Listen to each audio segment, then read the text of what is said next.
Sisi in Bulambuli district, which is among the newly created districts, became a scene of death on Monday morning when over 29 people died in the devastating mudslide. The place was literally wiped off the map after several homes were washed away, leaving many homeless. As you look at the soils and observe the soils properly, you can see that water is still coming from the slopes of Mount Elgon, seeping into the soils, and you can see it gushing through or beneath the soils. Geologists say this is a sign that the same fate might befall the people still staying here if the rain continues to fall. I'm at the home of Jessica Wanyenzi in Sisi Bulambuli district. Jessica just stays a few meters from where it happened, but she's at a risk that in a time, if the rains pour again, she could also be swept away. But one thing that keeps worrying other residents like Jessica here is, even if they are ready to leave right now, where can they go to?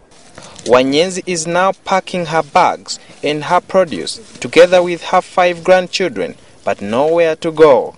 Despite the perilous situation and many lives at risk, there has been no clear communication from government about where people should relocate to, although the ministry in charge says it is looking into the matter. Poor planning, though, is being blamed.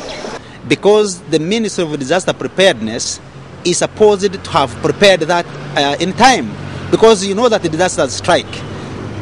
We've been making proposals that government should have a land bank. They should have land that is set aside for a number of reasons, for investment, for resettling people that are affected by disasters of this nature, but government has not taken action. Critics still say that what happened could be an indicator of the worst disaster that could strike.